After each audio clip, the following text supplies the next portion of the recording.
Oggi con enorme dispiacere mi tocca fare una verticale di Lagrein. Con Daniele siamo nella cantina Bozen e abbiamo un Lagrein 2014, un 2016 e un 2020. Riserva, che cosa dovrò mai aspettarmi da questi vini? Intanto diciamo che forse è il più rappresentativo il vitigno Lagrein tra gli autoctoni altoatesini. La Schiava è il vino quotidiano, il Gewürztraminer è il fuoriclasse, il Lagrein è quello che prende al cuore del degustatore. 3 annate diverse con una buona evoluzione, ci sono dispiaceri più grossi che fare verticali di questo tipo, però è il modo giusto anche per sono capire affranto, vedi che sono proprio affranto. Lo supereremo bevendo, dai. Il Lagrein è uno dei miei vini preferiti in assoluto, sicuramente in Alto Adige la fa quasi da padrone e a me piacciono questi vini profumatissimi, queste note fruttatissime, io impazzisco. E quindi cominciamo. Cominciamo, se vuoi iniziamo dalla più giovane, la 2020, l'annata che sarebbe sul mercato ma non c'è, è un vino che va in esaurimento molto velocemente, però è quella l'ultima uscita. Diciamo Bene, così. e cominciamo.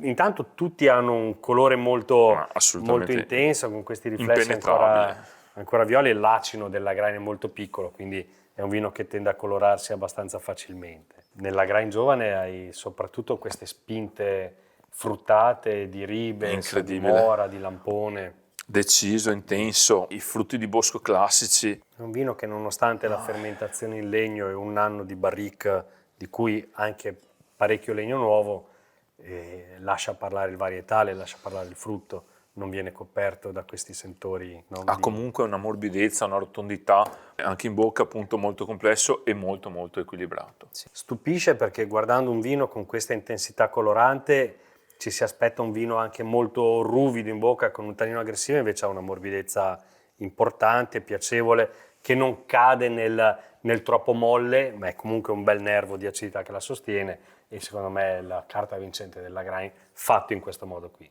Non saprei neanche se voglio abbinarlo. Io, veramente è un vino che mi soddisfa talmente tanto che, non so, suggerisci tu un abbinamento, però per me va bene, va benissimo così. Se vogliamo ridurre ai minimi termini l'abbinamento, un buon amico è sempre la soluzione migliore. Però se vuoi mangiarci qualche cosa, starei sulla cucina territoriale, quindi qualche carne di cacciagione o di selvaggina, da piuma o da pele, lo stesso, con qualche frutto di bosco in accompagnamento, che ci sta sempre bene. Assolutamente. Passiamo al 2016. Annata intermedia tra questi 3. Qui abbiamo mezzo grado alcolico in meno, quello di prima faceva 14, questo 13,5. Il colore non cambia, è sempre vivo, è giovane, è brillante. Qui c'è un po' forse la parte fruttata che inizia a lasciare qualche spazio alla speziatura, alla cannella, al pepe nero. Anche una nota un po' balsamica. Sì. A me ricorda l'eucalipto soprattutto, sì, o qualche nota mentolata se vuoi. Anche qui l'acidità continua a tenere verticale il vino, non è un vino che si appiattisce nonostante la morbidezza che c'è. Ritrovo gli stessi frutti di prima, ma forse sotto spirito. Qua inizio a aver voglia di uno spezzatino, oppure avete il goulash, ed è un vino comunque che, nonostante abbia 7 anni, sembra messo in bottiglia ieri. Sì. È ancora in grado di dissettare, no? Il ruolo fondamentale del vino deve essere quello. Il piatto deve andare d'accordo col vino, no? Però quando ci troviamo davanti a dei vini importanti è bello anche lasciar parlare il vino. Assolutamente sì. Non ci resta che assaggiare il 2014.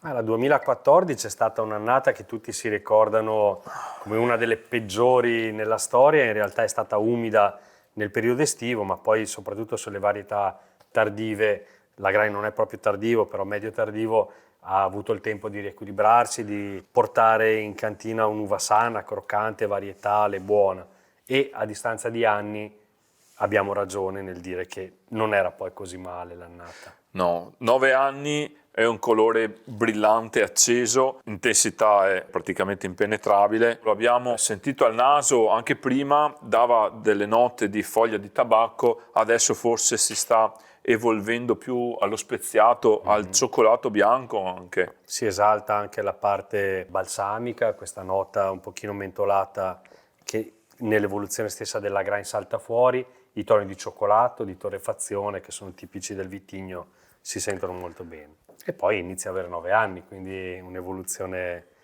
di un certo tipo. Qua l'abbinamento lo metterei proprio con un semplice tagliere, una selezione di salumi e formaggi, ma proprio per non togliere spazio, non togliere attenzione a questo calice.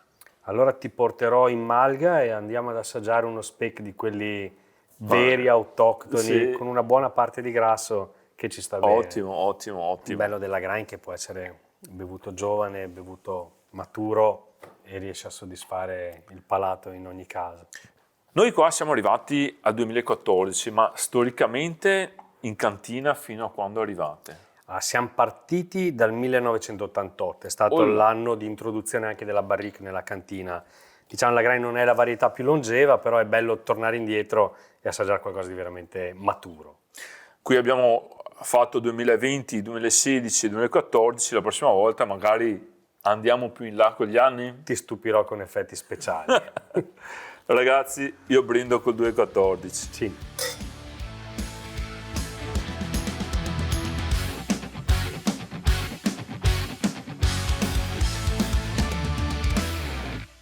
Io veramente non saprei quale scegliere, nel senso che il 220 è quello più caratteristico, quello che ha questi sentori freschi, fruttati e che mi aspetto da un Lagrein e quindi lo bevo volentieri, mi aprirei una bottiglia al giorno, anzi forse 2, una pranzo e una cena.